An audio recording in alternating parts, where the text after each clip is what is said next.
Hangman Adam Page es uno de los mejores luchadores que vi en mi vida. Esto no es una hipérbole ni una frase trillada que dentro de unos años no tendrá significado. Incluso si la lucha libre se vanagloria de hacer el arte de la mentira, algunas verdades no pueden ser ignoradas ni mucho menos permanecer ocultas. De hecho, en los últimos años he visto muchas situaciones como esta, pero con problemas más importantes. Como si la lucha libre funcionara como una herramienta para fomentar el escapismo más burdo. Es extraño, pero pareciera que tantos años militando la profundidad de la lucha libre como expresión artística solo sirvieron para que un valor intrínseco de una narrativa se vuelva una palabra que se suelta en cualquier historia, quitándole peso y prestigio a tal cosa. Lejos están los días donde la verdadera profundidad de las historias en la lucha libre se permitía jugar con los grises de manera honesta, y no dándotelo con cuchara para que lo puedas tragar. Mi mayor problema con las historias pseudo profundas es que se sienten como intentos burdos de venderme algo que no existe, como que MJF es una víctima de la sociedad y por eso todos sus pecados están justificados, o como que Cody Rhodes es el héroe perfecto sabiendo su historial y sabiendo las cosas que ha llegado a hacer para conseguir lo que quiere. La lucha libre profesional ha hecho de la profundidad un accesorio. Ha planteado historias que se complican solas y dan miles de vueltas solo para tener una etiqueta de complejidad y miles de fanáticos sumisos aplaudiendo cada cosa que ven en pantalla, influenciados por una guerra de consolas en la que nadie gana. En el año 2024 es difícil plantear que la lucha libre es profunda porque enfrente a otras historias de otros medios se queda demasiado corta. No solo porque toma la decisión de ignorar el pasado de los luchadores, sino que se da el gusto de burlarse de su ilusa audiencia. El mayor pecado de las dos grandes empresas de lucha libre actuales es esta creación constante de tramas innecesarias con personajes a los que no les corresponden las susodichas. Pero entre medio de este mar de historias que no saben qué quieren decir, existe una en específico que me he tomado el tiempo de explorar en múltiples avenidas por fuera del canal.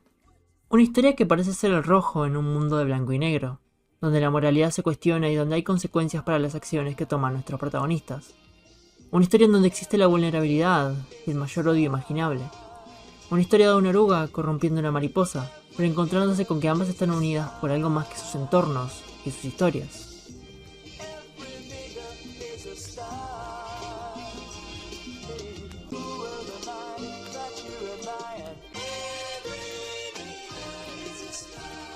La sangre que derrama.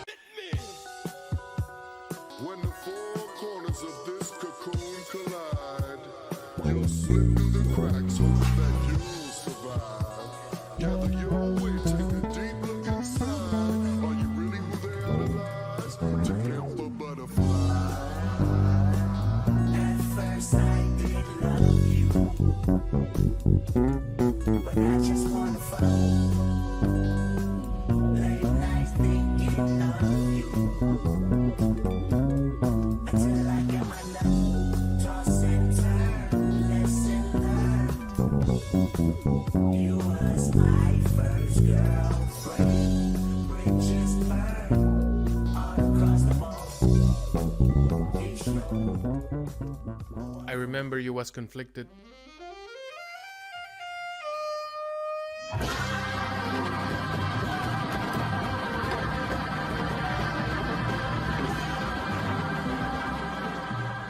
All Out 2022, 4 de septiembre. El flamante campeón mundial de AEW, CM Punk, abre el telón de una conferencia de prensa que pasaría a la historia. Punk, tan controversial como siempre, toma el escenario y empieza a despotricar todo lo que tiene adentro. La voz de los que no tienen voz se hace escuchar y dicta nombre por nombre qué personas no aguantan el entorno en el que trabaja. Entre todos esos nombres y entre todas esas acusaciones, una en específico resalta por encima de todas. Punk nombra a Hangman y lo acusa de ser un imbécil. En este mismo momento, incontables sitios de lucha libre empiezan a indagar en la situación y encuentran absolutamente todo. Entrevistas, rumores, malos accionarios de la empresa, irresponsabilidades, peleas, conflictos y constantes mentiras. Los medios de lucha libre se dividen en dos lados y los fanáticos empiezan a cuestionar lo que ellos percibían como la realidad.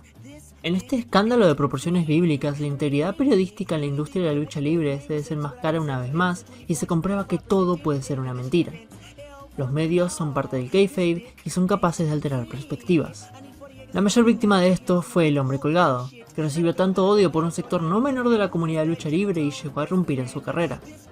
De repente el babyface por excelencia en AEW no tenía lo necesario para ser una estrella, había sido un campeón irrelevante y no era un luchador talentoso. Las credenciales que Hangman había obtenido en los últimos años de su carrera desaparecieron por arte de magia, y la gente no creía más en el mayor héroe que había construido la compañía en su corta existencia. Lo que quedaba era una carcasa de un hombre que ya de por sí había experimentado un rechazo contundente de la fanaticada con su primer reinado como campeón mundial, pero lo más perjudicial para su carrera era cuánto iba a durar tal cosa. La respuesta no sorprendió a nadie. Este bien fundado a Hangman se le pegó como una garrapata y afectó todo lo que vino después. Incluso si Page se mostraba vulnerable y confrontaba sus problemas dentro del kayfabe en una promo magistral, lo que importaba era lo que había pasado en All Out, y no fue su lucha con el Dark Order. Así, la historia de Hangman se volvió la historia de IW como compañía. No importa qué hagan, no importa cómo lo hagan, la discusión siempre va a girar en torno a este momento, y se le va a quitar importancia a todo lo que suceda. El personaje de Page en esta época fue una respuesta sutil a este hecho, porque de a poco fuimos viendo cómo Hangman se encontraba en una situación de reflexión constante, buscando reunirse con sus antiguos amigos y tratando de restaurar el sentimiento original que los había motivado. Es casi criminal el rechazo que hubo hacia Page en esta época, no solo por lo que en la narrativa tuvo que haber sido el momento clave de Hangman, sino por lo que representaba como un reflejo de la perspectiva que se tenía sobre IW. El vaquero seguía siendo el protagonista de la compañía, y en estas épocas oscuras solamente había un consuelo: regresar a cuando todo estaba bien. Poco a poco Hangman se fue ganando a la gente de nuevo y esta volvía a sus cabales. Dando cátedra de cómo ser un babyface, Page reunió a The Elite parte por parte y se enfrentó no solamente al Blackpool Combat Club, sino a la representación de sus mayores miedos y temores: el abandono, la pérdida de identidad y el rechazo. Lo mismo se puede decir de The Elite como un conjunto, pero eso lo conté antes. Parecía que todo volvía a la normalidad, y aun si la compañía enfrentaba este discurso cansante en donde no había interés por generar críticas reales, sino lo que sea que favorezca las interacciones en redes sociales, Page se estaba curando. Entra Swerve Strickland.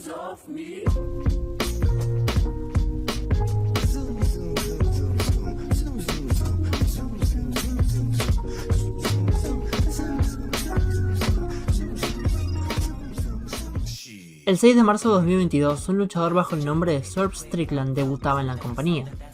Strickland había tenido una carrera independiente conocida y también había tenido un destacado paso por lucha underground como Killshot. Después de haber firmado con WWE en 2019 y haber ganado el campeonato norteamericano de NXT, Swerve subió al roster principal de la compañía, pero fue despedido después de días. Habiendo hecho algunas fechas en New Japan y GCW, el joven luchador había llegado al radar de Tony Khan y su contratación se vendió con un redoble de tambores. Incluso si inicialmente se había cuestionado este revuelo por Swerve, había algo característico de Strickland y era la inusual motivación que tenía. En esta nueva etapa, Swerve se encargó de anotar uno por uno sus detractores en redes sociales y buscó callarlos con sus logros. Logros que se empezaron a manifestar, como ganar el campeonato en parejas de IW con Keith Lee y ser un luchador ya relevante no solo en la división, sino en la empresa como tal.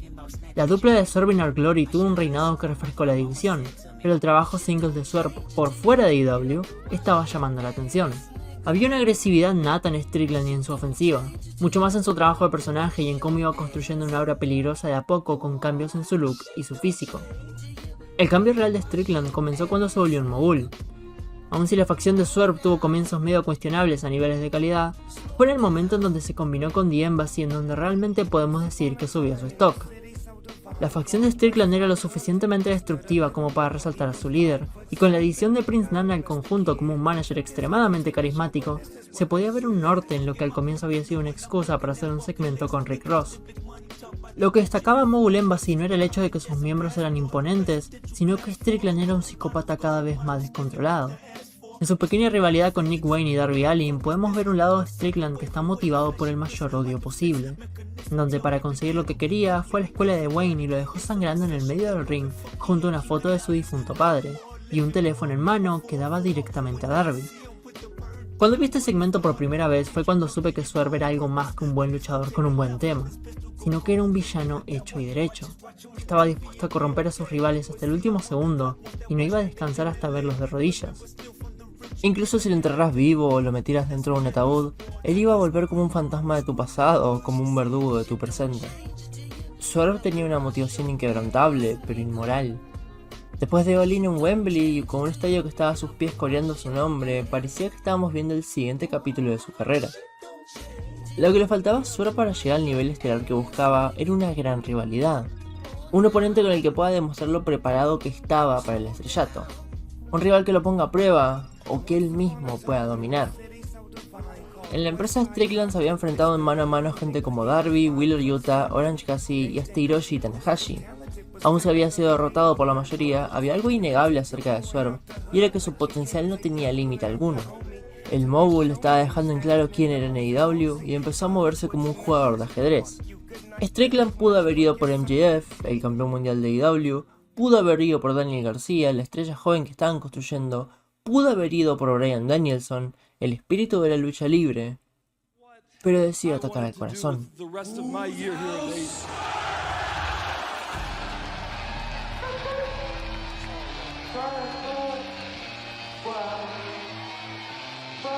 This Prince Nana at the top of the ramp, but we haven't seen Swerve Strickland since All in London in that coffin match. Yeah, no doubt. It's Nana getting down. And there's Swerve. Swerve don't look to be in too much of a jovial mood.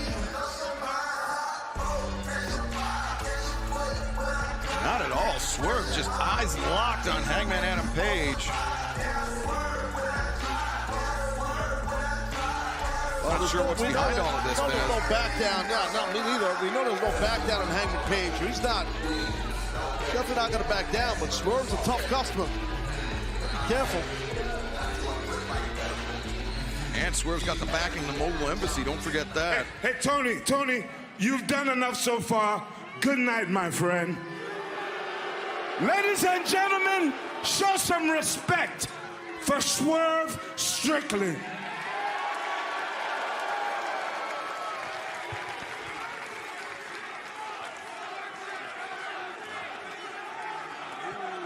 You know, being in a coffin for almost 2 weeks, you get a little clarity, you know what I mean? You get some perspective on things, you know? About your career, the people that are in it, everybody who's involved. And the first people that I thought of as soon as I got back out was you, Hangman.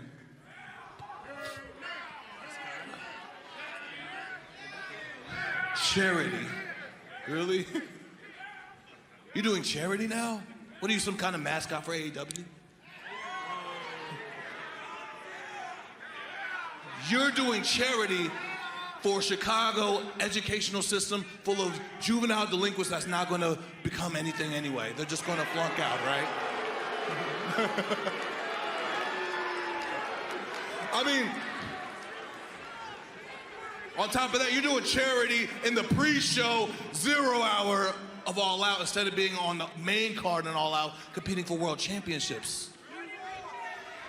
I see you don't have any shame for yourself, so I'm gonna be ashamed for you.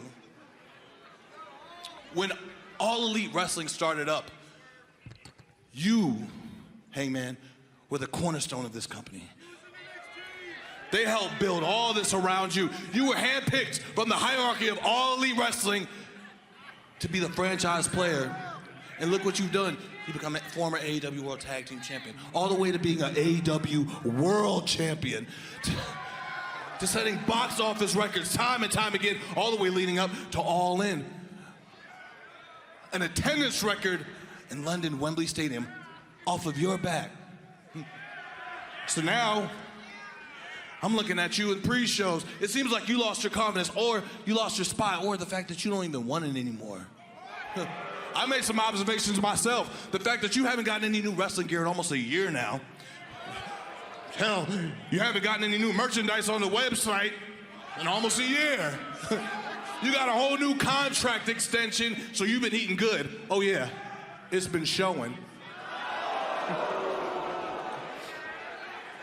You don't have singles matches on Dynamite. You don't have singles promos on Dynamite anymore. You don't even have title matches anymore. You don't even have that anymore. So what's going on? Oh, I know what you did. You took a backseat to the Elite so they can ride driver and you can sit in the back because you've gotten comfortable. Opportunity after opportunity after opportunity. You've been handed a silver platter. If I would have got the opportunities that you've gotten a year ago, I'd be the first black AEW World Champion by now.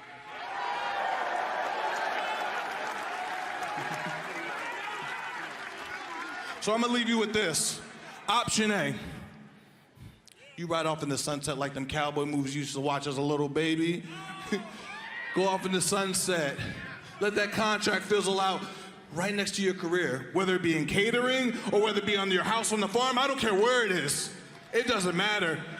Move out of the way and let me take that slot that you don't want. And I'll turn AEW into whose house? Or option B, you pony up, you man up, you cowboy up, you do whatever you have to do to find that little spirit inside of you, that fire. Get that motivation, get that confidence. Show me, show these people, show yourself what cowboy shit is all about.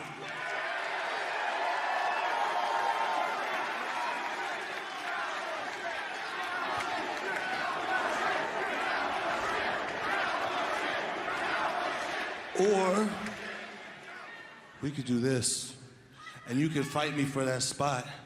But forewarning, I have zero empathy for human life.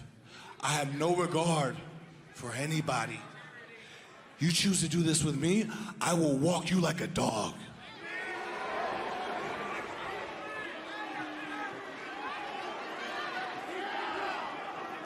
Either way, I'm coming for that spot that you act like you don't even want. No. I've had enough of this year, okay? If you want to match with me, you go to the back and you get it, okay? But I'm done with this shit right now.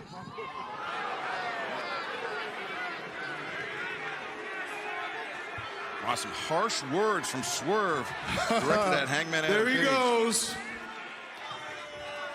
It's a shame, Hangman. It's a shame that your wife and kids got to see their father walk away from more responsibilities. That is low. Oh, there he is. Are you ponying up? Yeah? I don't know. Who in the hell told you it was a good idea to come out here and get... Watch out! Oh, my... Brian Cage! Part of the Mogul Embassy. Oh, man, what a trap was set. And Cage, just a blindside shot followed up by the powerbomb, and now the drill claw on Hey, Hangman. I know the history between the Machine Brian Cage and Hangman Adam Page, and obviously Cage has not forgotten. Lot of bad blood. Wow. Between Hangman and What a Brian setup. Cage. What a just, I got to tell you, like it or not, a phenomenal setup right there. Yes, Swerve Strickland, he weaponized that bad blood between Hangman and Brian Cage.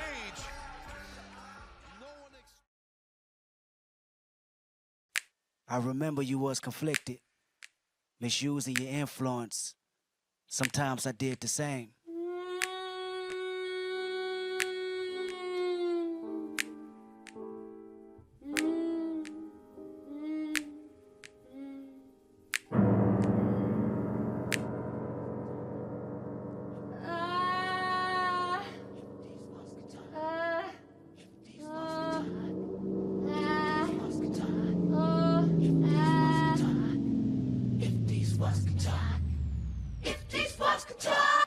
En este segmento tuve mucho miedo de lo que podía pasar.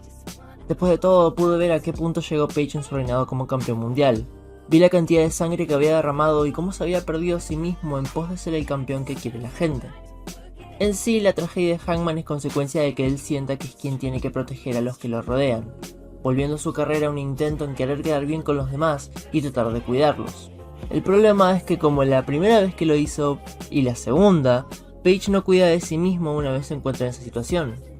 Para colmo, Hangman había vuelto a tomar cerveza y, conociendo su historial, eso era al menos una bandera roja que nos señalaba lo que podía pasar con Page si no encontraba su rumbo. Incluso si eso era responsable de la mayoría de sus problemas, Hangman tenía una intención más que clara de volver a la cima y de limpiar su nombre. En frente de múltiples acusaciones, el vaquero se sacaba el polvo y se subía a su caballo como siempre lo había hecho. El problema radicaba en que Swerve se lo quería robar. Siempre vuelvo a esta promo con algo nuevo que aportar. Desde un punto de vista superficial, el conflicto entre Strickland y Page se define en base a que este último pareciera no luchar por su lugar en la compañía. Swerve es consciente de lo que dicen las paredes que los rodean a ambos, y casi que el unísono de la fanaticada se permite cuestionar la valía de Hangman en frente de estos predicamentos. Además veo cierta condescendencia de parte de Strickland. Una podría decir que Swerve respeta todo lo que Page ha hecho por la compañía, y le da la chance de evitar esto. Pero si analizamos esta rivalidad desde un punto de vista más específico, nos encontraremos con el hecho de que Hangman es una víctima de la industria de la lucha libre, de las presunciones, de lo que se tiene que hacer y de lo que se tiene que perseguir en este deporte que en un momento resulta arcaico. Swerve usa los reclamos reales hacia Hangman de parte de su propia fanaticada como justificaciones de su punto, que hasta el mismo Page admite haber tenido en cuenta. Quizás la era de Hangman ya había pasado, y aun si lo intentara no podía quitarse la nube negra de la cual predicó en la firma de contrato de su combate con Swerve. Veo en esta rivalidad un paralelismo con la historia que Page tuvo con Jon Moxley, en donde éste afirmaba que un campeón no tenía tiempo para estar deprimido. En este caso creo que es hasta peor porque Strickland, falto de compasión, empatía y valores comunes en alguien que abraza la humanidad, le dice a Page que su situación es mediocre, que todo por lo que lucha va a terminar en nada porque ahora Strickland quiere ser el jinete que no pudo ser Hangman. Gran parte de la rivalidad en sus primeros choques es justamente una demostración de lo importante que es esto para Swerve, y de a qué alturas puede llegar para que Page luche con él. Strickland habla constantemente de las oportunidades que Hangman tuvo y cómo las desaprovechó por su condición. Es un juego de ajedrez enfermizo en donde Swerve expone todas estas cosas de Page y la gente termina por estar de acuerdo con él y lo escuchan atentamente. Aun si hay gente que apoya a Hangman, la diferencia entre él y Strickland es abismal y creo que no hay mejor manera de representarla que hablando de lo que fue su primer combate. Una batalla sin precedentes en donde Hangman se iba a meter a la boca del lobo y lo iba a enfrentar mano a mano en su propio territorio. Con su propia gente, que poco le importaba si Strickland había maltratado psicológicamente a Page o si había hecho sangrar a Wayne en el ring de su padre fallecido. Una tierra en donde la moralidad nunca se cuestionó y en donde el vencedor iba a ser quien haga más ruido. El hombre colgado se iba a enfrentar al verdugo de su presente y tenía que vencerlo para detener su renacimiento. El problema era que el mogul en su tierra era considerado un dios, y a Dios no se le cuestiona nada. All's my life I has to fight, nigga. All's my life hard times like yeah, bad trips like yeah. Nazareth, I'm fucked up, homie, you fucked up, but if God got us, then we gon' be alright. Nigga, we gon' be alright. Nigga, we gon' be alright. We gon' be alright. Do you hear me? Do you feel me? We gon' be alright. Nigga, we gon' be alright. Huh? We gon' be alright. Nigga, we gon' be alright. Do you hear me? Do you feel me? We gon' be alright. And when I wake up, I recognize you looking at me for the pay cut. Bahamas, I be looking at you from the face down. One Mac 11, even boom with the bass down. Scheming, and let me tell you about my life. Painkillers only put me in the twilight. But pretty pussy and Benjamin is the highlight. I tell my mama I love her, but this what I like, Lord knows. 20 of them in my Chevy, tell them all to come and get me. Reaping everything I sow, so my karma come in heaven. No preliminary hearings on my record. I'm a motherfucking gangster, silence for the record. Tell the world I know it's too late. Boys and girls, I think I've gone crazy. Trying to side my faces all day. Won't you please believe when I say, when you know we've been hurt, been down before. Nigga, when our pride was low, looking at the world like where do we go? Nigga, and we hate po-po, when the killer's dead in the street for sure. Nigga, I'm at the preacher's door, my knees getting weak and my gun might blow, but we gon' be alright. Nigga, we gon' be alright. Nigga, we gon' be alright. We gon' be alright. Do you hear me? Do you feel me? We gon' be alright. Nigga, we gon' be alright. Huh? We gon' be alright. Nigga, we gon' be alright. Do you hear me? Do you feel me? We gon' be alright. What you want? You a house, you a car, 40 acres and a mule, a piano, a guitar, anything. See, my name is Lucy, I'm your dog. Motherfucker, you can live at the mall. I can see the evil, I can tell it. I know it's illegal, I don't think about it. I deposit every other zero, thinking of my partner. Put the candy, painting on the Rico, digging in my pocket. In a profit, big enough to feed you every day. My logic, get another dollar just to keep you in the presence of your Chico. Lining up for the I don't talk about it, be about it. Every day I sequel. If I got it, then you know you got it. Heaven, I can reach you. Pet dog, pet dog, pet dog, my dog, that's all. Pick back and chat, I trap the back for y'all. I rap, I'm black on tracks, so rest assured. My rights, my wrongs, I right till I'm right with God. When you know we've been hurt, been down before. Nigga, when our pride was low, looking at the world like where do we go? Nigga, and we hate po-po, when the killer's dead in the street for sure. Nigga, I'm at the preacher's door, my knees getting weak and my gun might blow, but we gon' be alright. Nigga, we gon' be alright. Nigga, we gon' be alright.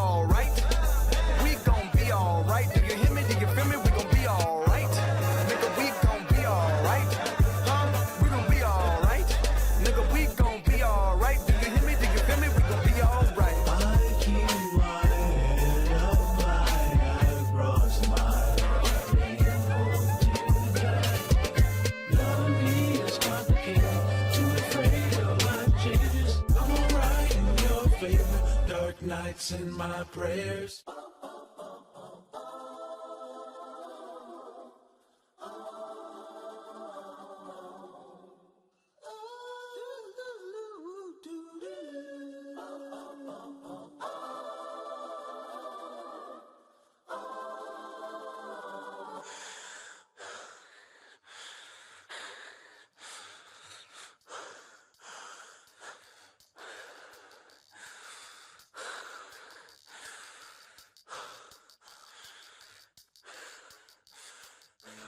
Saben, podría sentarme acá y escribir a detalle qué significa esta derrota para Hangman en este punto de la historia, pero creo que él mismo no entendía la gravedad de lo que había pasado y la importancia que tenía que haya perdido con Swerve. No por lo que haya hecho Swerve, sino por lo que significa en este contexto. La derrota con Strickland no es algo solamente estadístico, sino algo ideológico, porque el público que hace años estaba a los pies de Hangman, ahora estaban coreando cada vez que se los cortaban. Esta lucha puede ser analizada de muchas maneras, pero lo importante es señalar lo que pasa después y cómo esto funciona como una introducción perfecta a la rivalidad. Para Page, la derrota con Swerve es solo una coincidencia o meramente un golpe de suerte desde el punto de vista más literal, considerando que Strickland ganó golpeando a Page con la corona de Prince Nana. Para Strickland, su victoria no es solamente una declaración para el roster, sino lo que comienza un capítulo nuevo en su carrera. Swerve había llevado a la Mobile Embassy a lo más alto de la cadena alimenticia, pero ahora lo que faltaba era construir su camino hacia la cima, comenzando por el campeonato TNT. El problema era que, aun si lo creía una coincidencia y aun si lo que iba a hacer era un error inocente, algo marca la carrera de Page en AEW y es que las consecuencias de sus acciones son desastrosas, independientemente de qué tan menores sean. El episodio de Dynamite posterior a Wrestle Dream, Swerve Strickland tendría una lucha en contra de Bryan Danielson para definir un retador al campeonato TNT. Esta sería la primera lucha de alto perfil de Swerve como parte de la escena main event de la compañía, ya que Bryan Danielson, al ser el mejor luchador de todos los tiempos, tenía credenciales de sobra como para tener esa oportunidad e incluso oportunidades por el título mundial. Que Strickland haya sido considerado de la misma calidad solo habla de lo alto que estaba su stock en este periodo y lo que iba a crecer con el tiempo. En los últimos minutos de la lucha y al ver que había sido una estrategia ganadora, Strickland tomaría la corona pero Hangman se la sacaría de las manos, distrayendo a Swerve y provocando que pierda su lucha. Creo que lo más frustrante de este segmento es que si lo pensamos de esta manera, Swerve estaba listo para abandonar esta pelea y pasar a otra cosa. Pero hay dos cosas que tenemos que tomar en cuenta que son la razón por la que tanto Page y Strickland siguieron con su conflicto. La primera es que aun si Swerve avanzara a los planos estelares, eventualmente se encontraría con Hangman porque su victoria, aun si estadísticamente cuenta como una victoria, no es algo consagratorio. Y Page sabe bastante de victorias consagratorias como para entender lo que es ganarte el lugar que sentís que te mereces. La segunda es que la fama reciente de Swerve y su carisma acompaña algo mucho más peligroso y dañino, que es su nula apreciación por el ser humano que se atreva a entrometerse en su camino. Si algo nos enseñó Nick Wayne es que alguien como Strickland no tiene problema alguno en romper mentalmente a alguien que se opone a lo que desea.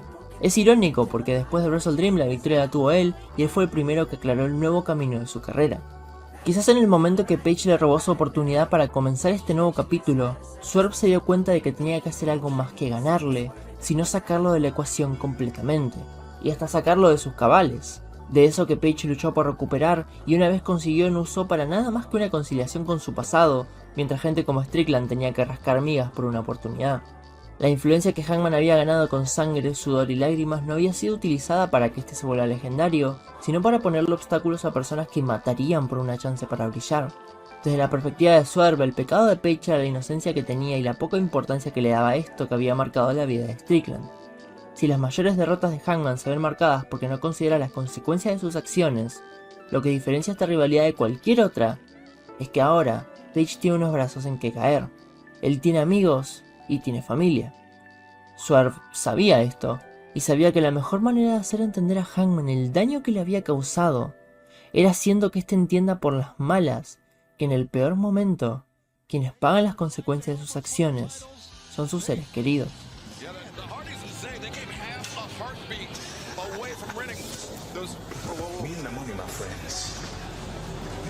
Welcome to the Hangman residence.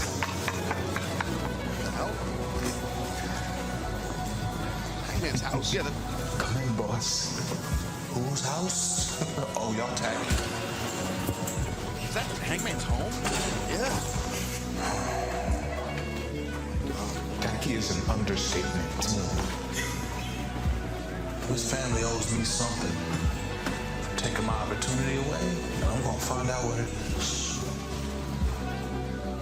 Oh my God, chocolate covered berries. I love these. Oh my God. Yeah, y'all really ain't got no taste here. It is.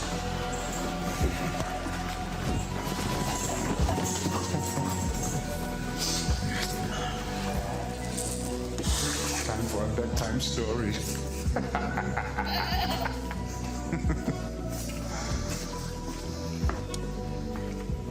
What was that?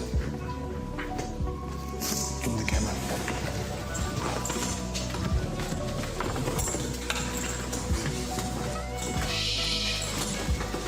Oh my God. Boss, I don't like this idea, son.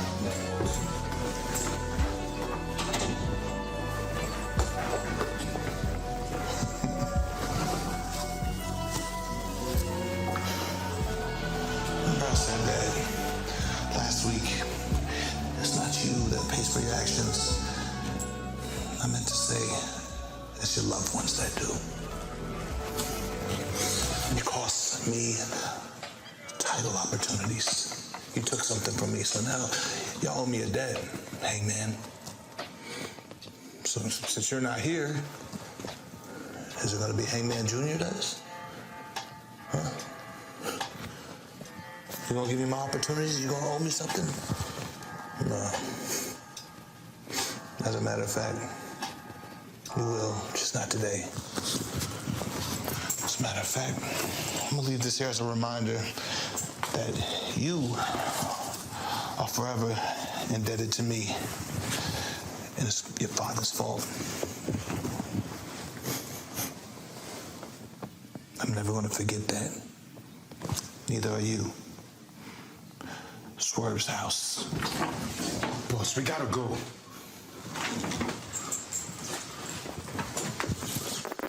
La parte más relevante de este feudo sin lugar a dudas es cómo escala la violencia semana tras semana.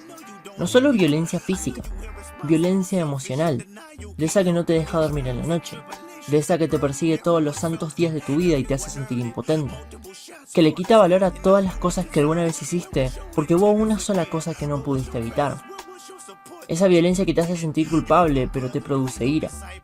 Ira contigo mismo, con quien te hizo daño, con quienes avalaron esto y con los que lo están apoyando. Hangman en este punto es una víctima. Víctima de sus errores, víctima de las cosas que hizo, víctima de las cosas que no hizo.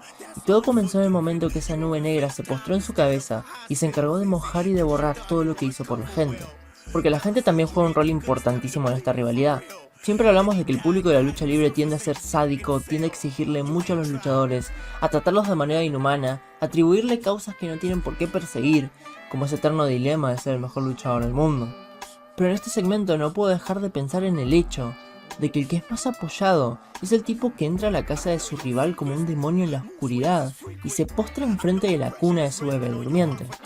Y si quiero podría analizar la cantidad de metáforas que tiene esto y la cantidad de cosas que podemos sacar relevantes para el futuro. No es coincidencia que Hangman sea el protagonista de EW y que Swerve irrumpa en su casa y la perturbe con su presencia. No es casualidad que el público lo apoye aún habiendo hecho esto. Y el monólogo de Strickland para el hijo de Paige no es algo improvisado, sino la formación de un vínculo.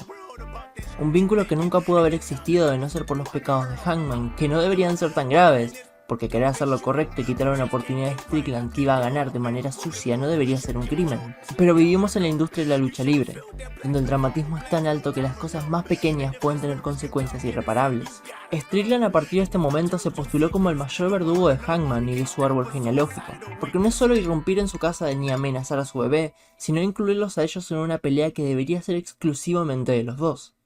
Es la provocación, la frialdad y el desprecio de un hombre que finalmente dio a entender su mensaje de la manera más clara posible. Si Paige tuvo la osadía de arrancar una página de la carrera de Strickland, el castigo acorde será que su mayor victimario prenda fuego el libro de su vida. Usualmente en la lucha libre hay un valor intrínseco para las consecuencias de las acciones de los luchadores, pero en ninguna rivalidad que yo recuerde ha habido una intención tan clara de dar a entender lo que realmente importa cometer un pecado.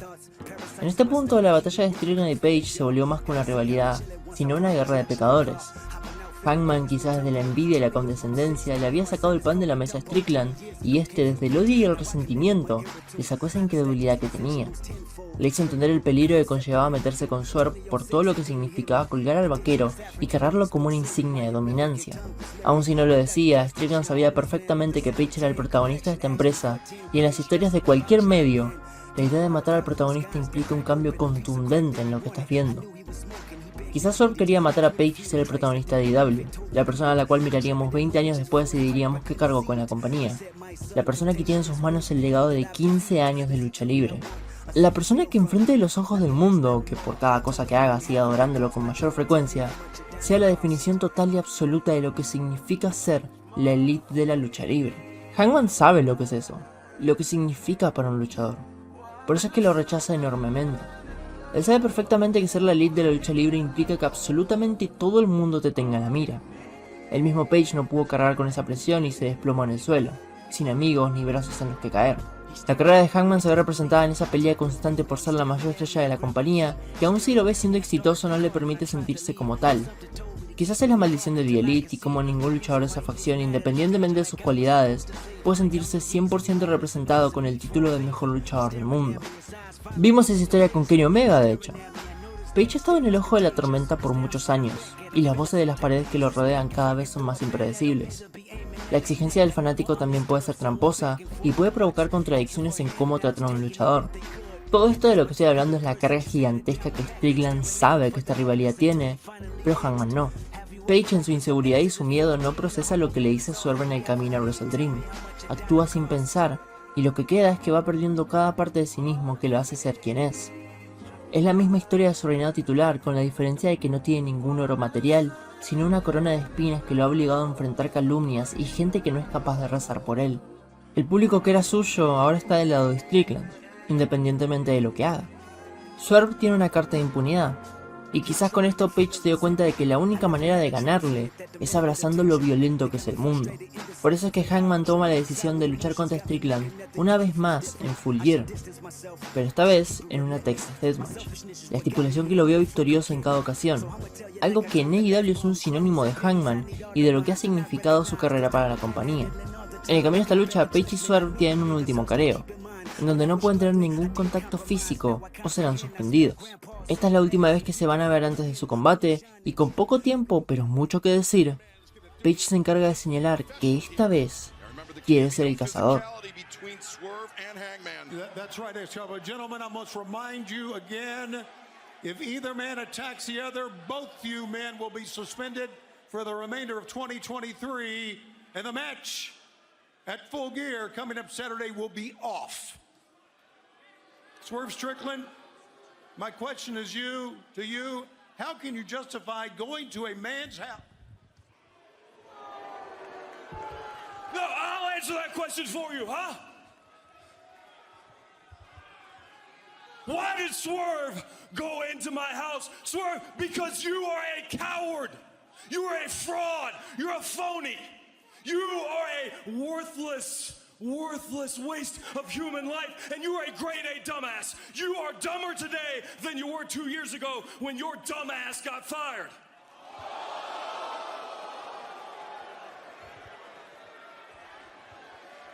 And you told me 2 months ago that you wanted to be world champion, that you were the kind of man that these people think that I am, but I can look at you and I can see it right now. You don't have it in you. You can't cut it. You are not the man that you think you are. It's the reason your fiance left you, and it's the reason your kids won't talk to you. Now this is... That's right, look at me! Look at me! You're the one who wanted to make this personal, huh? Swerve, you are a coward. You don't surround yourself with family or friends. You surround yourself with yes men like the Gates of Agony, like Brian Cage. And if you weren't such a dumbass, you'd know that Prince Nana is just using you. Nana gets to come out here. He does this funny little dance. He sells his t-shirts.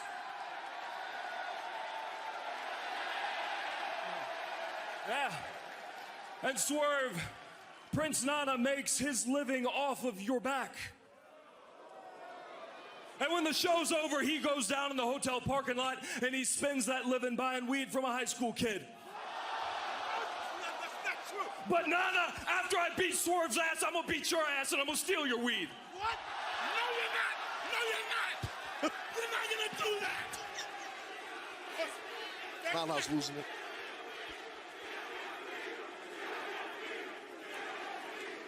Swerve! Swerve, look at me! Look at me! You, not only are you not the man you think you are not a man at all, you are a child. And I worked with kids for a long time and I taught them a lot of lessons. And this Saturday, I teach you what will be the last lesson of your pathetic life. You, Swerve, you should have never, ever come into my house. And we don't need lawyers. We don't need the cops, because at Full Gear, I am your judge. I am your jury. And I am your executioner. And I will take you to spend an eternity in Swerve's house at the bottom of hell. I remember you was conflicted, misusing your influence. Sometimes I did the same, abusing my power, full of resentment that turned into a deep depression. Found myself screaming in the hotel room. I didn't want to self-destruct. The evils of Lucy was all around me. So I went running for answers. Ain't nobody praying for me. Nobody praying for me. Ain't nobody praying for me. Ain't nobody praying for me. Ain't nobody praying for me. Ain't nobody praying for me.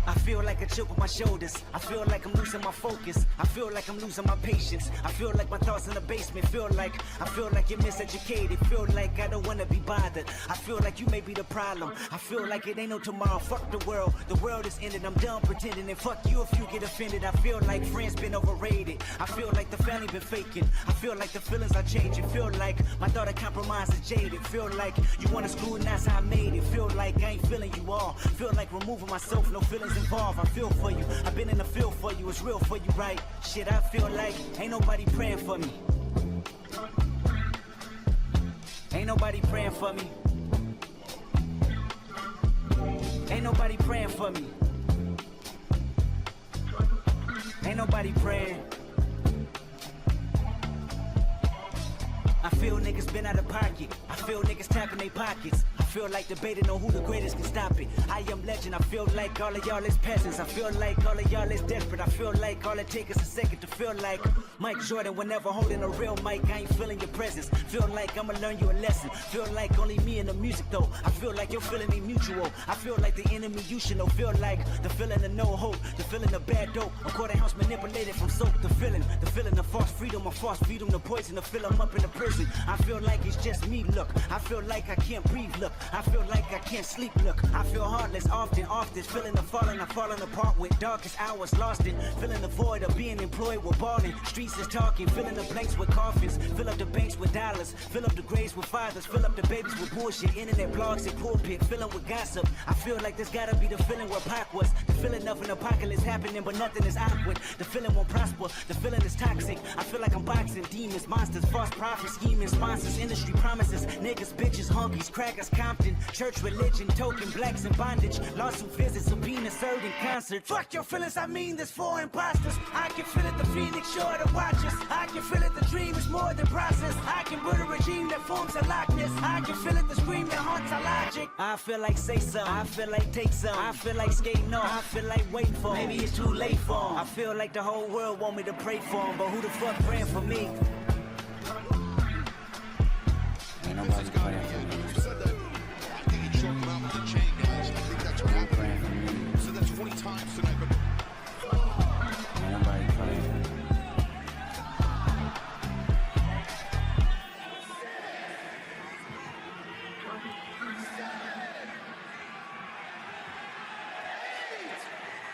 I think that's it. Oh my God. That is it!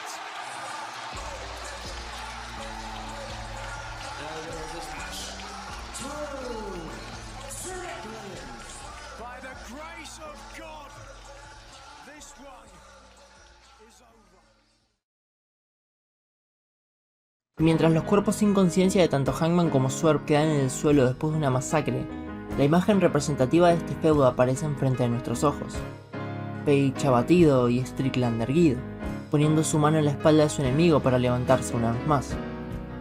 Esta visual nos deja algo en claro: la montaña que es Hangman acaba de ser escalada por Swerve. No hay duda alguna de que él es el siguiente luchador top en AEW y que la gente lo ama aún viendo lo que puede llegar a ser. Strickland se para en la rampa mientras que Page está recuperando el aire.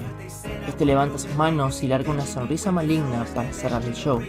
La lucha libre nunca discute de moral, pero esta rivalidad lo hace y pone a todo el mundo en la misma línea.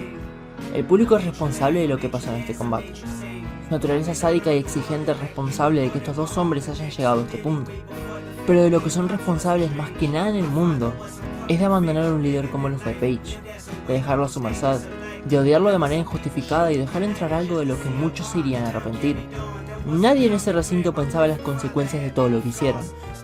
El único que lo sabía perfectamente era Swerve.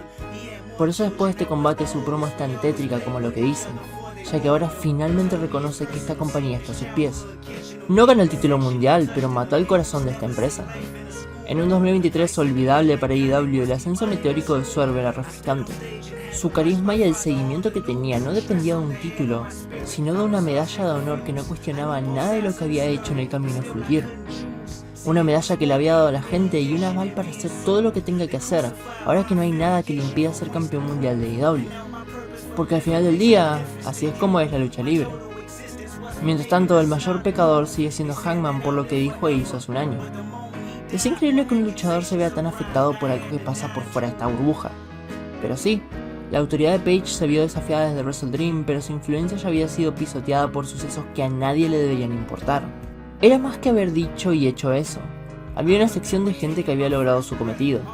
Había logrado contagiar un odio legítimo a Hangman, y ese odio creció aún más cuando Page, desde el lado correcto de la historia, buscó cortarle las alas a Strickland.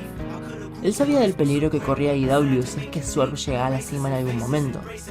El problema era que la gente ya había abrazado esa posibilidad.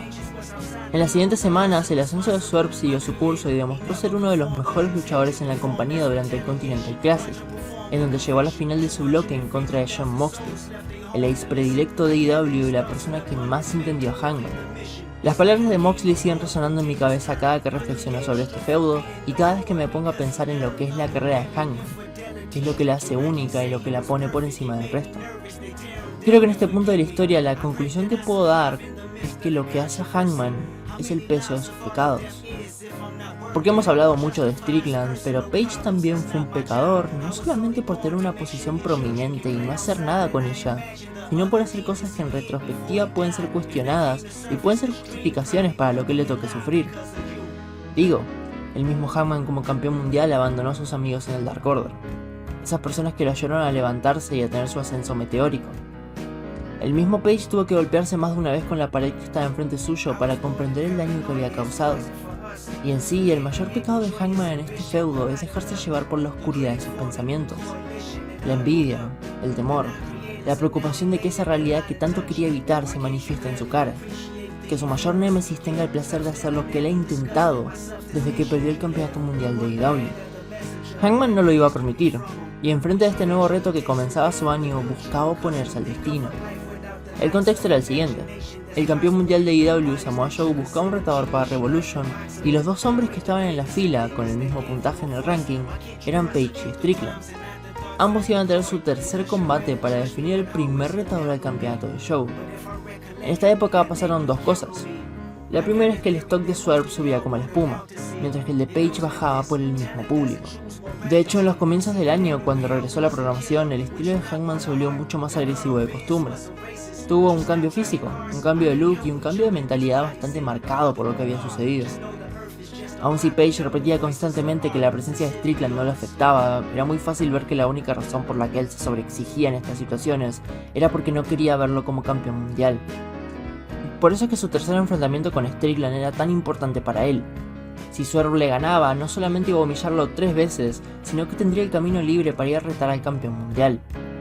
Hangman tenía que ganar sí o sí, y evitar eso de cualquier manera. El miedo de Page era que el hombre que más daño le había hecho en esta vida no solamente tenga un ticket de impunidad para seguir haciendo de la vida de los demás un infierno, sino que sea el monarca y la cara de todo lo que representa su legado. Esto no era Swerve contra la oportunidad o Swerve contra la montaña que ya había escalado. Esto era Swerve contra un hombre que iba a colgarlo, o estaba dispuesto a colgarse de él si eso significaba detenerlo.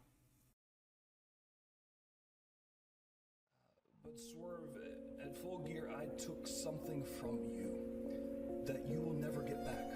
And I think that we are bound by something bigger than either of us. And I think that you should know this is not over. We don't need the cops because in full gear, I am your judge from this life. I am your jury. And I promise and I am your executioner. I will make sure that it's not over. And I will take you to spend an eternity in swerves and a half at the bottom. Every day that I would come to work, I felt that there was a little black cloud. I've been hungry all my life that I could never get rid of. Yeah, starved to and then sure, the sun would shine. I beat John Moxley. Somewhere on this raggedy earth, somebody said something once about some kind of paradise where everything would be nice and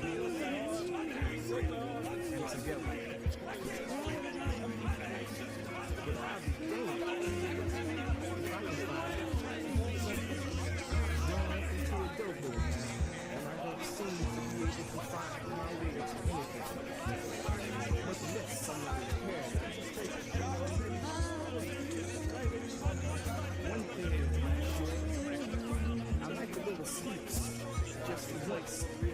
On a full stomach.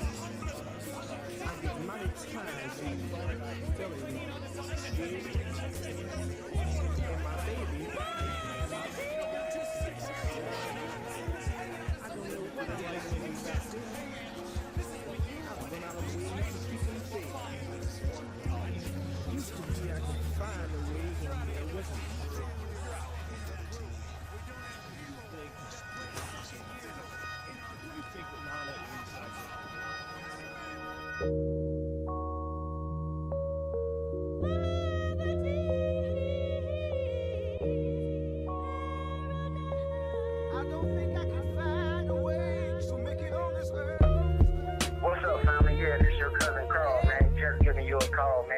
I know you've been having a lot on your mind lately, and I know you feel like, people ain't been praying for you. But you have to understand this, man, that we are a cursed people. Deuteronomy 28 and 28 says, the Lord shall smite thee with madness and blindness and astonishment of heart. See, family, that's why you feel like you got a chip on your shoulder. Why, God, do I gotta suffer? Pain in my heart, carry burdens full of struggle. Why, God, do I gotta bleed? Every stone thrown at you, resting at my feet. Why, God, do I gotta suffer? Earth is no more, won't you burn this motherfucker?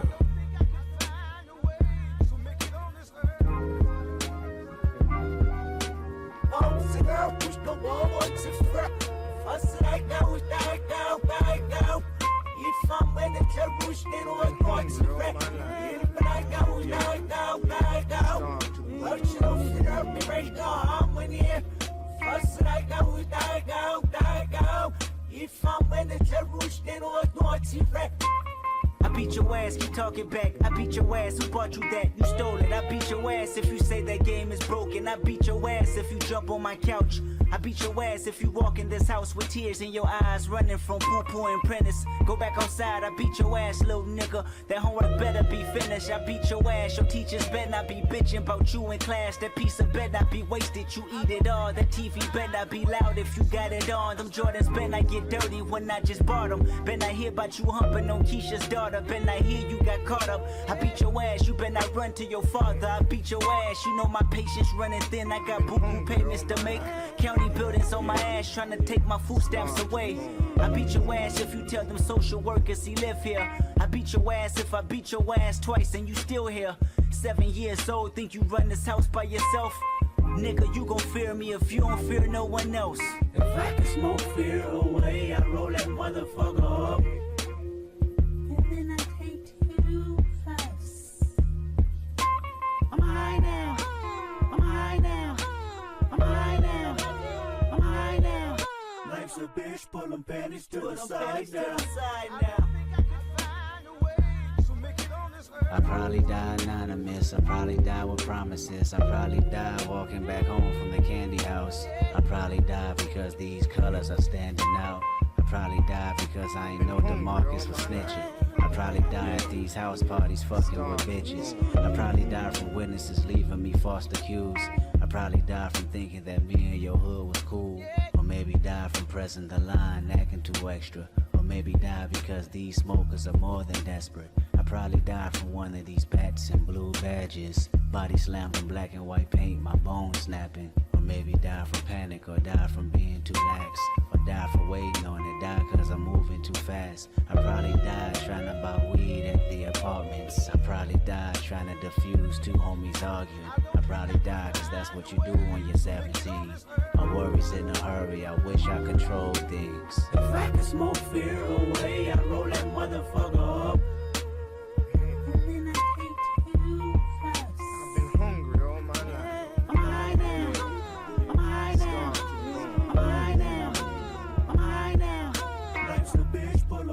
To the side now.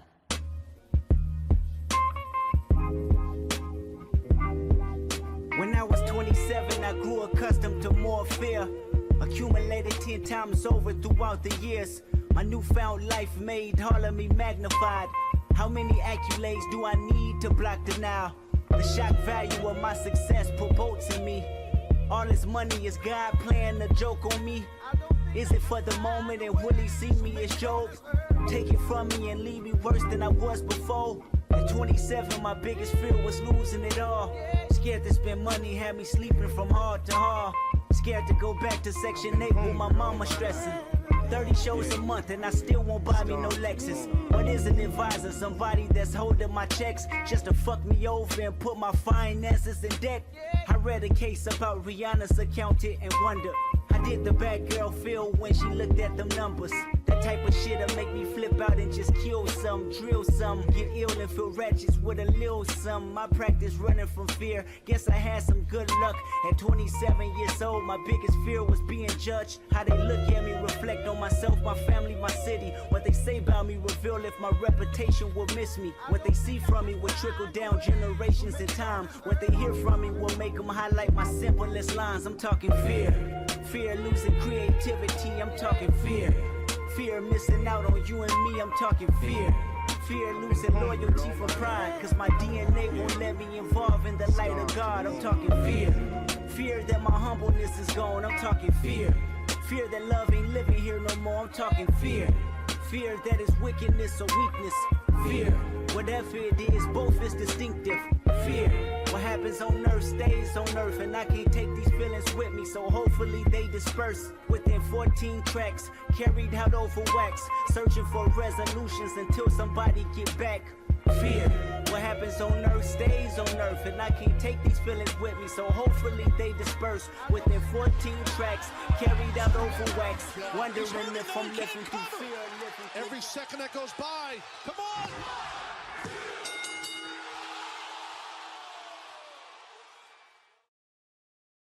Después de 30 minutos de combate, la campana suena y corta la violencia en un instante. No hay un resultado. La decepción del público es grande y, como en toda situación de esta índole, lo que sigue parece ser predecible. Strickland toma el micrófono y dice que no llegó a estas alturas para que la oportunidad se le vuelva a escapar. Esta vez Hangman no tiene responsabilidad por esto, sino Swerve, que no logró terminar el trabajo a tiempo. En la lógica de la lucha libre, Strickland le dice a Hangman que sabe lo que viene y le pide 5 minutos más de combate. El público reacciona emocionado a esta idea porque nunca habíamos tenido el placer de ver una lucha de ambos en donde no haya interferencias ni ataques sorpresa. Había sido un combate de lucha libre común y corriente con un final que pedía más, necesitaba más. El mismo Swerve sabía que un empate no podía ni tenía que ser el resultado final y aún lesionado tomó el riesgo de aguantar 5 minutos más. Cuando Hangman toma el micrófono, se ríe y, agotado mentalmente como físicamente, tiene un pequeño momento de satisfacción después de años. Page le dice a Swerve que no pudo vencerlo y obtener su oportunidad. Le repite que no va a vencerlo nunca y que nunca va a ser campeón mundial. La reacción del público es un abucheo fuerte, ruidoso y contundente para las acciones de Hangman. Es la prueba de que efectivamente él había sido abandonado por su gente. Mientras el vaquero se va por la rampa, es interrumpido por Tony Schiavone y este anuncia que la lucha con Joe se volvería una triple amenaza.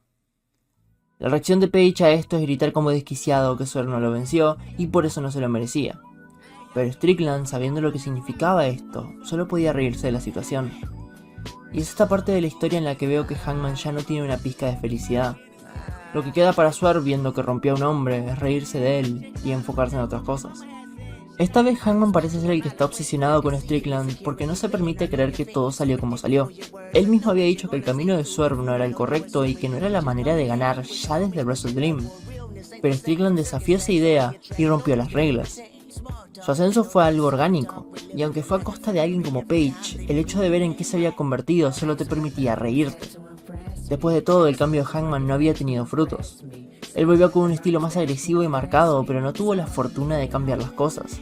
Irónicamente, eso las empeoró, pero él seguía pensando que no estaba obsesionado con Swerve. Que las victorias de Strickland, tanto en el sentido literal como en el sentido figurativo, eran solo algo del momento, que no tenía importancia alguna para el futuro. Es gracioso y trágico que Hangman pretenda que no está siendo afectado por esto, pero es más cómico sabiendo las cosas que comenzó a hacer y cómo el público cada vez lo rechazaba más. En una lucha en parejas, Hangman se propuso lesionar al mismo Swerve y quitarlo del combate, pero después de zafarse de un Muscle Buster de Joe, él había caído mal. Aún si antes le había dado un bombazo en una mesa a Swerve, la historia se repetía. Page abatido y Strickland erguido enfrente del campeón mundial. La siguiente semana obtuvimos una actualización del estado de Hangman, y parecía que se iba a quedar afuera de Revolution.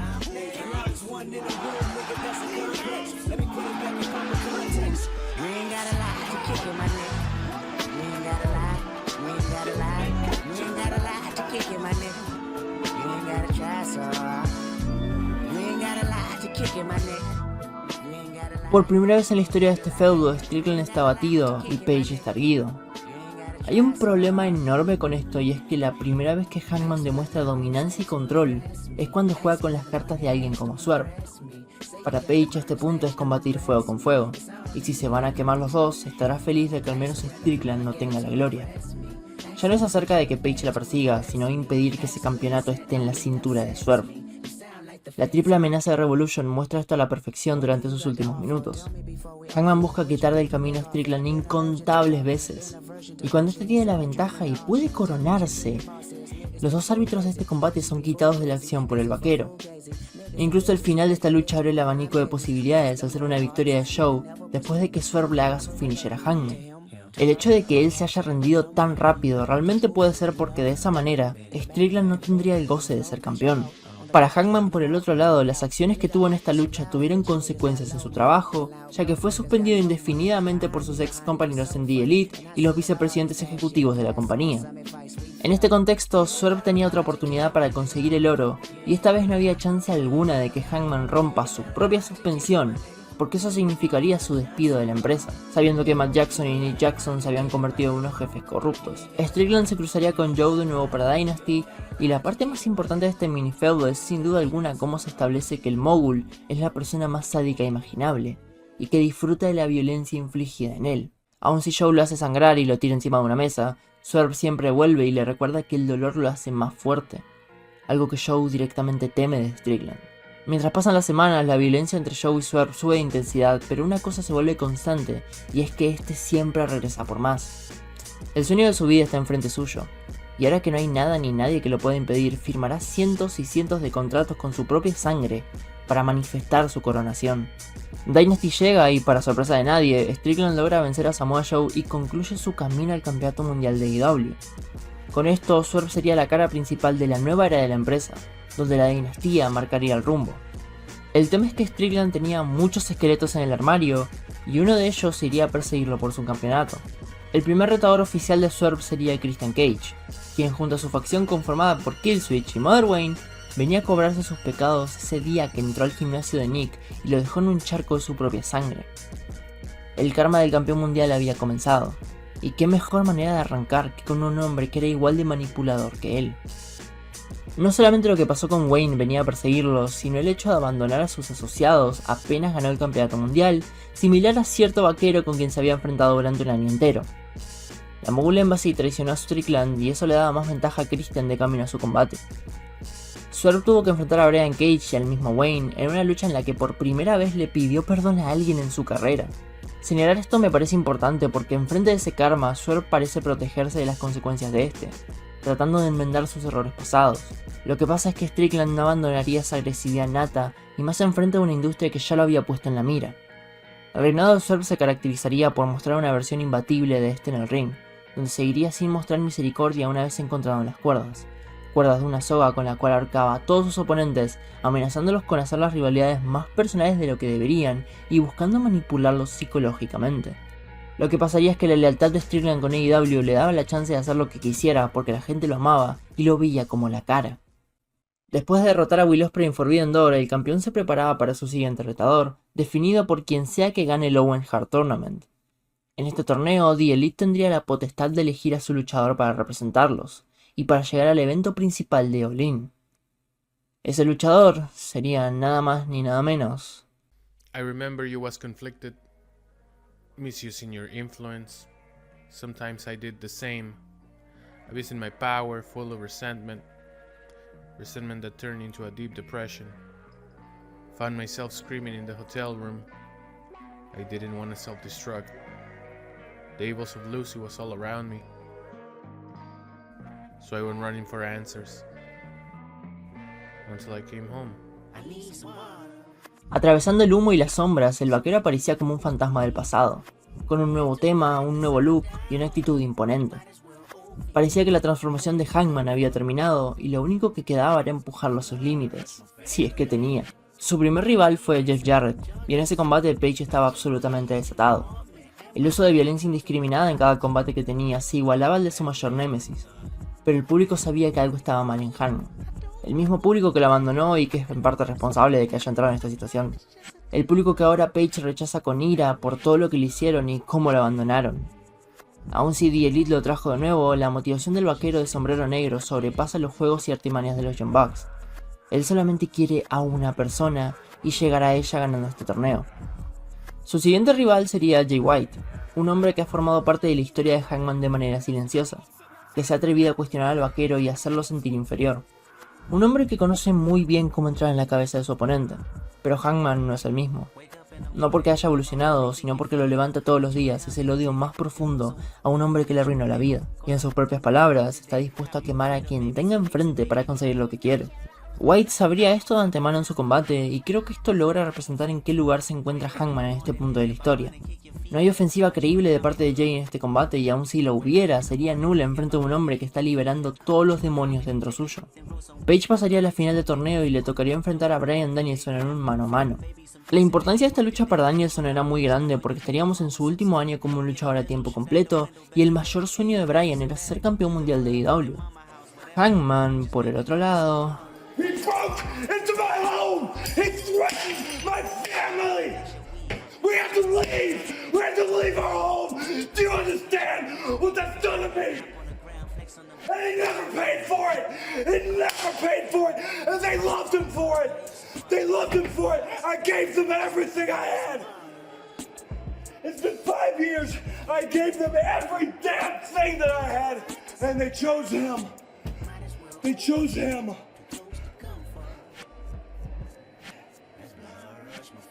And next I have Bryan Danielson. Our record is 1-1 and 1, Bryan. And I can tell you this, on the 3 occasions we met, I was never driven. I was never as driven. I'm driven by something completely different now. I was never as driven as I am right now. You understand me? You can call it justice, you can call it hatred. I don't give a fuck what you call it. But it's all I have left. I'm going to ruin you. You hear me? I'm going to burn you alive. There will be nothing left of you. And when I'm done, the biggest stage that we have, I'm coming for you.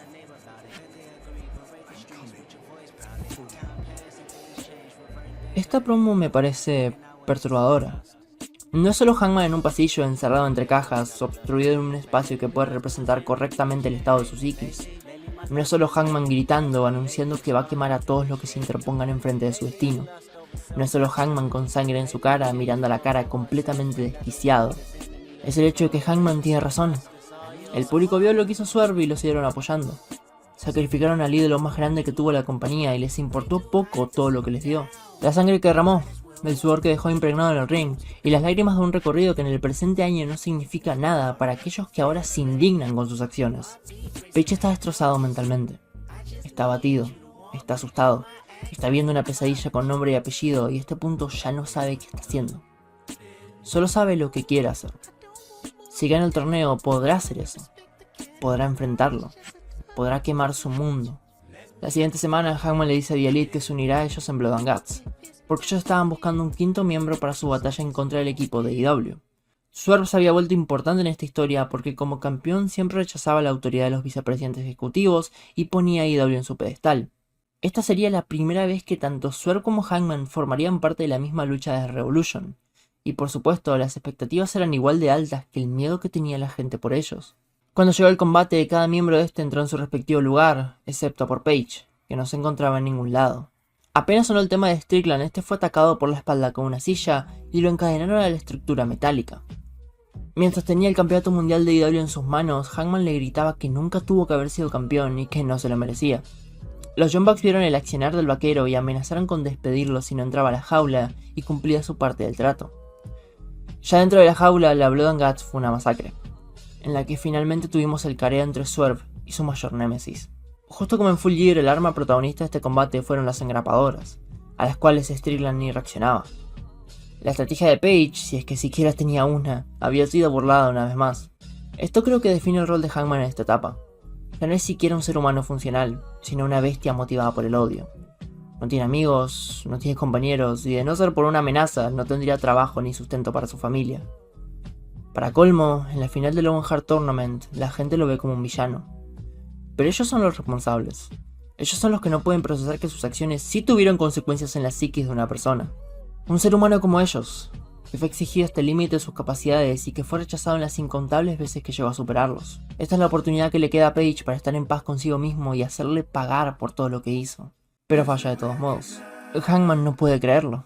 Lo que más deseaba en el mundo estaba ahí y se le fue arrebatado por alguien más. Justo como Swerve lo había sufrido por su culpa. Lo peor de todo es que el héroe era Danielson. Y cómo no, si está en su año de retiro. ¿Cómo no va a ser el héroe si ya han pisoteado el orgullo de su rival? A nadie le importa una lucha entre él y Strickland. Eso ya fue tiempo pasado. AEW es la casa de Swerve. All In será la casa de Swerve. No importa si Page se mete en una batalla real para definir el retador número 1 del campeonato mundial de AEW en Wembley. No importa que ataque a su ex amigo en el backstage y le quite su lugar. No importa que esté día y noche, semana tras semana, hablando de lo importante que es para él enfrentar a su verdugo. Lo único que importa es que Swerve entrará a Wembley como campeón mundial de AEW. As if she had dropped something and having a hard time finding it. So after watching her struggle for a while, I decided to go over and lend a helping hand, you know.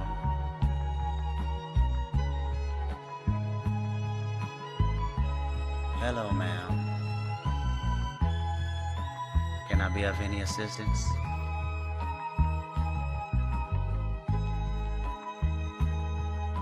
Seems to me that you have lost something. I would like to help you find it. She replied, oh yes, you have lost something. You've lost your life.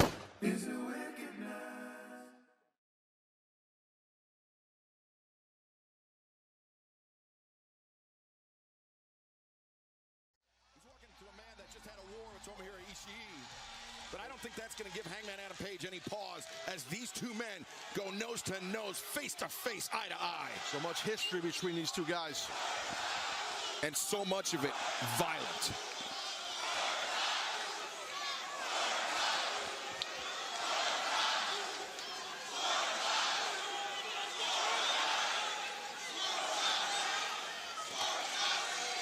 I should stomp you into a bloody mess right now. For you getting involved in my championship match at All In this past Sunday. But instead, I came out here to look you in your face and tell you that I feel sorry for you. You're the one that's become a petulant little child. And with every tirade and tantrum that you throw, you get further and further away from success, and I get closer to it. Make no mistake about it. I may not have a gold championship belt around my waist right now, but I will always be referred to as a world champion. And this will always be whose house?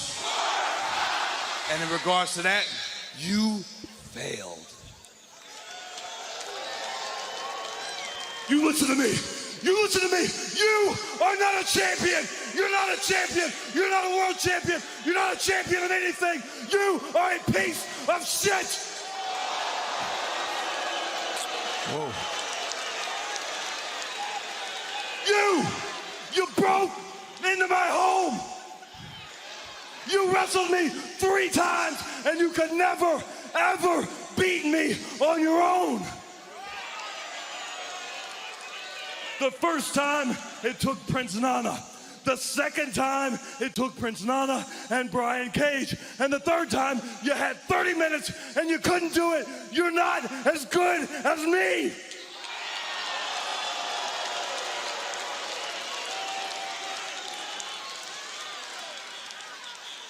And you know what I want? I want to leave them out of it. I want just you and I, like this began. And I want you on your knees. Okay, yeah, you want to lock them out? How about we lock them out and we lock us in? All out. Steel cage match. Wow. Do it. Come on. That is most certainly raising the stakes. I want to ask you something, man. What kind of man are you going to be in that cage? Let's go all the way back to Revolution, huh? Me, you, Samoa Joe, AEW World Championship. You gave up in the middle of the ring. Not because you were beaten, because you just didn't want me to have it. And that pissed me off. You don't know about this, but you know what I did?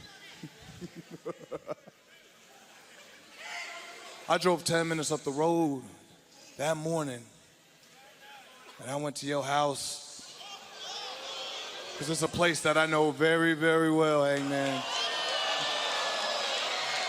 And I parked out in front, and I waited till that morning, and you know what I saw? I saw you escorting your pregnant wife down the stairs,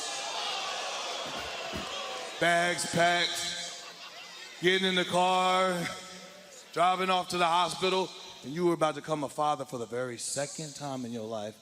And that's when I realized that's the man that Hangman Page was supposed to be.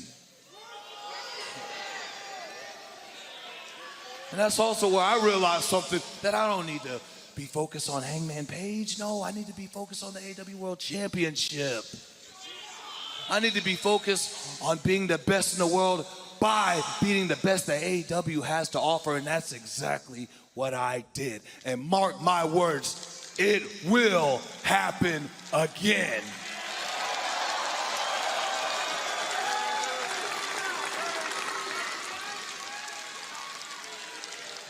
But you're so focused on me. You can't win the Owen, you can't win the Casino Gauntlet, and you let your team down at Blood and Guts because all you do is focus on me. I challenged you to remind the world what cowboy shit was all about. And instead of trying to burn my world to the ground, your career's the one that's going up in flames, boy.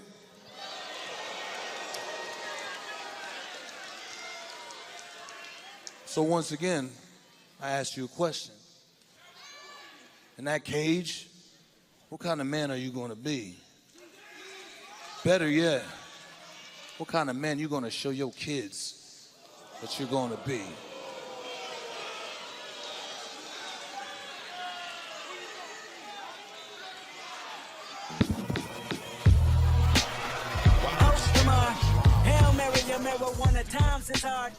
Me gusta mucho este segmento porque la pantalla que Strickland se había esforzado en mantener durante su reinado como campeón mundial se fue desvaneciendo hasta llegar al punto en donde, aún habiendo cumplido su objetivo, vuelve al mismo lugar que antes de ser campeón.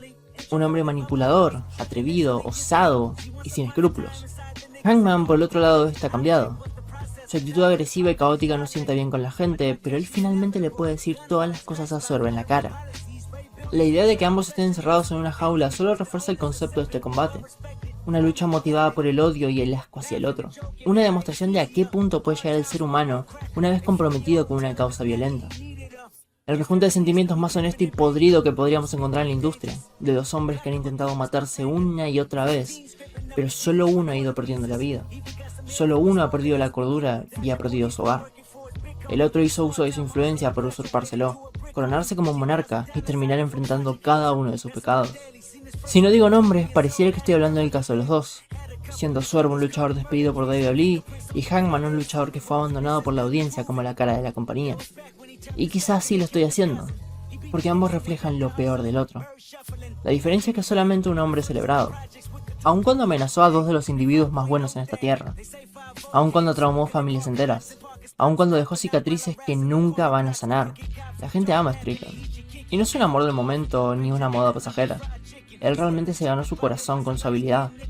Cuando el luchador es lo suficientemente bueno en el ring, no hay moral que valga. Cuando el luchador es carismático y talentoso, no importa qué haga o cómo lo haga. El fan de wrestling no se cuestiona estas cosas. Se guía por logros, se guía por lo que le gusta ver y por lo que no. No hay manera de calcular la moral de un fan. Se guía por sentimientos, se guía por emociones, se guía por lo que conoce y a veces decide olvidarse de lo que conoció. Son las criaturas más especiales en la industria de la lucha libre y a veces deciden cosas. Podría sentarme acá y decir que Strickland es el titiritero perfecto y quizás tendría razón por todo lo que pasó post Full Gear. Pero la casa de Hangman había dejado de ser de él hace largo tiempo y los fans fueron cómplices. Que Swerve se la robe fue el golpe final. La casa es la empresa y es lo que representa el ascenso de Strickland. Ahora él tiene su propia casa. Finalmente logró su mayor sueño de la infancia, cuando veía a su familia pasarla mal. Cuando le había prometido a su madre que iba a darles una mejor vida. Cuando nació a quien hoy conocemos como la mayor estrella porque está en la cima del mundo. Y desde la cima caerá, se hará cenizas y pagará sus pecados.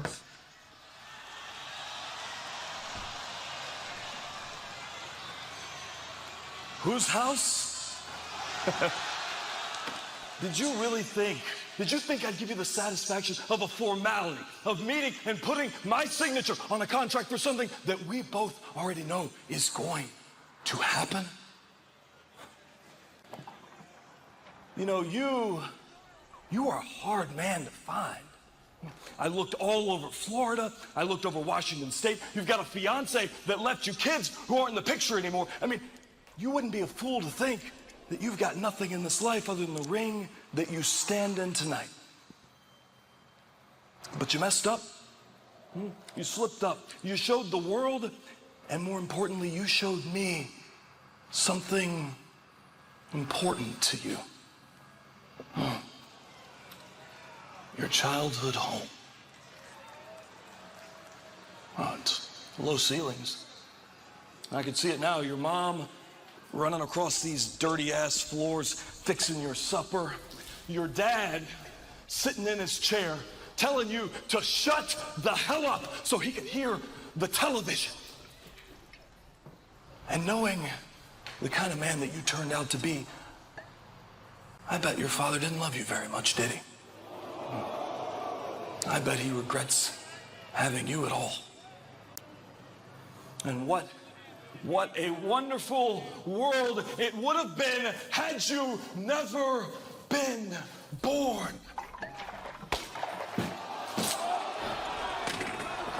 But that's enough down memory lane. I mean, you kind of covered it already. It is, as they say, your house. And I wouldn't blame someone for wondering why I'm here tonight and not in the ring with you, but you already know. You told me last week, much like when you sat in a car outside my front door and you watched me carry my pregnant wife to the hospital, you told me that now I must make a decision. A choice between hate and success. A choice between vengeance and peace. But for me, it's not much of a choice at all, is it? For me, they are one in the same. I told you for months and months and months that there was nothing that I wanted more out of this life than to burn your world to the ground.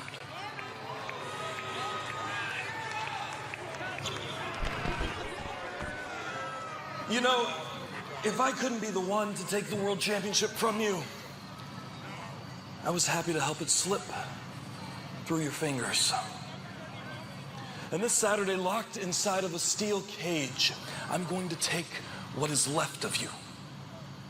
I'm going to take your pride. I'm going to take your dignity.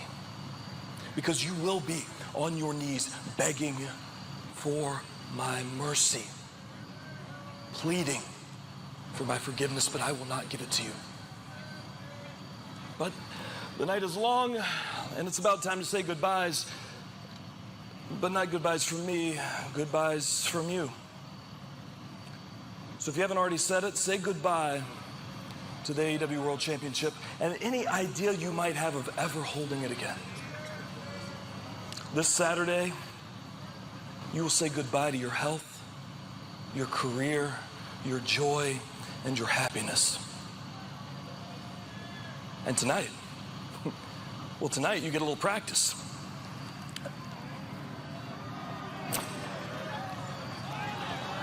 Because tonight, live in front of the world, you get to say goodbye to Swerve's house.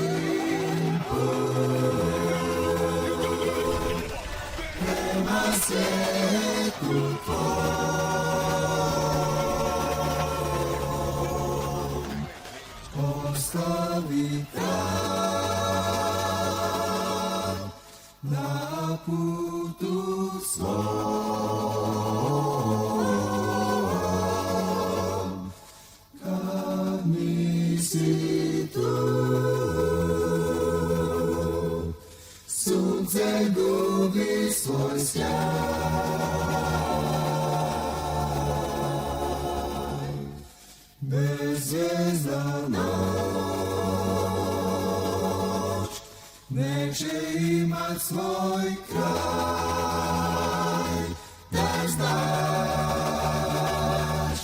kraj, daj znać.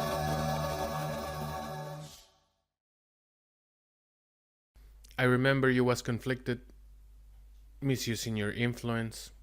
Sometimes I did the same, abusing my power, full of resentment that turned into a deep depression. Found myself screaming in the hotel room. I didn't want to self-destruct. The evils of Lucy was all around me. So I went running for answers until I came home. But that didn't stop survivor's guilt. Going back and forth trying to convince myself the stripes I earned, or maybe how A1 my foundation was. But while my loved ones was fighting the continuous war back in the city, I was entering a new one.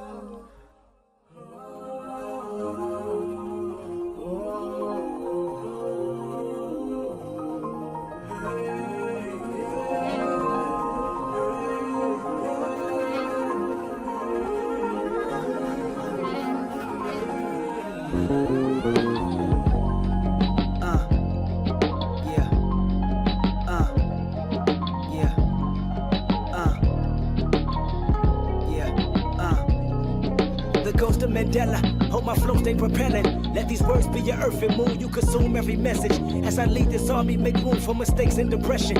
And with that being said, my nigga, let me ask this question. When shit hit the fan, is you still a fan? When shit hit the fan.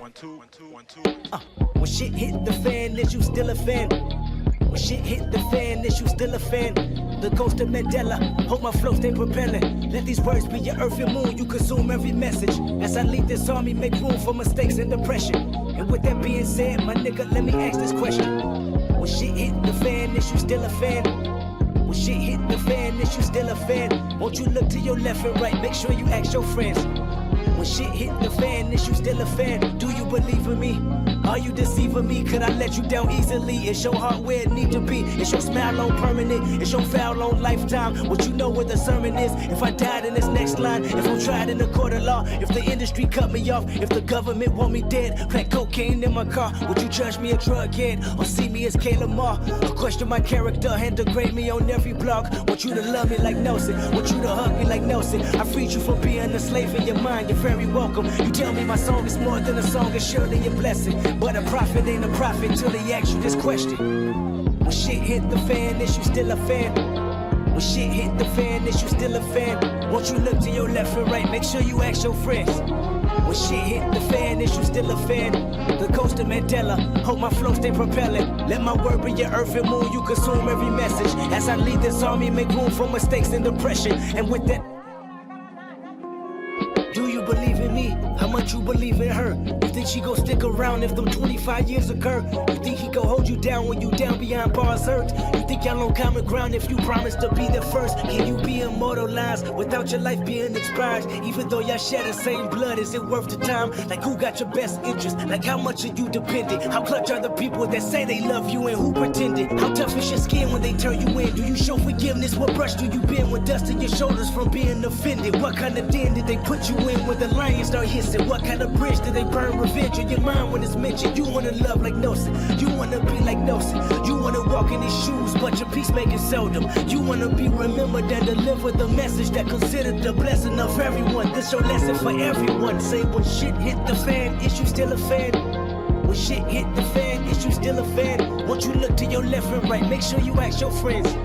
When shit hit the fan, is you still a fan? The voice of Mandela, hope this flow stay propelling. Let my word be your earth and moon, you consume every message. As I lead this army, make room for mistakes and depression. And if you riding with me, nigga, I've been wrote off before. I got abandonment issues. I hold grudges like bad judges. Don't let me resent you. That's not Nelson like. Want you to love me like Nelson. I went to Robbins Island analyzing. That's where his cell is, so I can find clarity. Like how much you cherish me. Is this relationship a fake or real as the heavens be? See, I gotta question it all. Family, friends, fans, cats, dogs, trees, plants, grass. How the wind blow. Murphy's Law, Generation X. Will I ever be your ex? Flaws of a baby step. Marred by the mouth a bit. Pause, put me under stress. Crawled under rocks, ducking y'all. It's respect, but then tomorrow, put my back against the wall. How many leaders you said you needed, then left them for dead? Is it Moses, is it Huey Newton, or Detroit Red? Is it Martin Luther, JFK, shooter, you assassin? Is it Jackie, is it Jesse? Oh, I know it's Michael Jackson. Oh, when shit hit the fan, is you still a fan? When shit hit the fan, is you still a fan? That nigga gave us Billie Jean, you say he touched those kids? When shit hit the fan, is you still a fan? The ghost of Mandela, hold my flow, stay propelling. Let my word be your earth and moon, you consume every message. As I lead this army, make room for mistakes and depression. And if you ride with me, nigga, let me ask this question, nigga.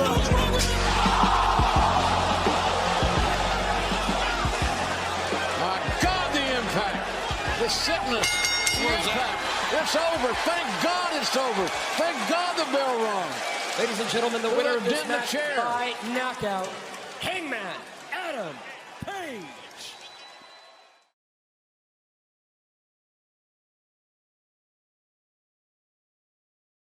Hola, hola, probando, probando, probando, probando, probando, probando, probando, probando, probando, probando. Ok, creo que se me escucha.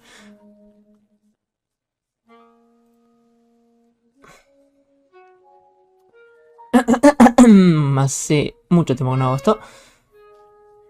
Pero bueno, acá va. La oruga es prisionera de las calles que la concibieron. Su único trabajo es comer y consumir todo lo que la rodea, para protegerse de esta ciudad loca.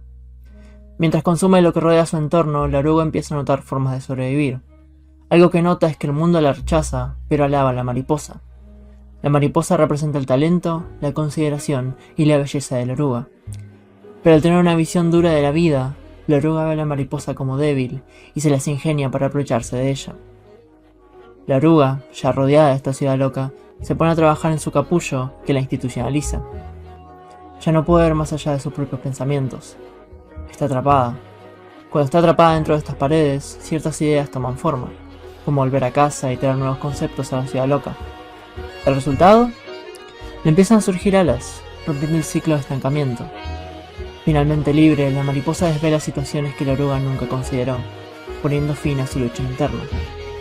Aunque la mariposa y la oruga son completamente diferentes, son una misma cosa.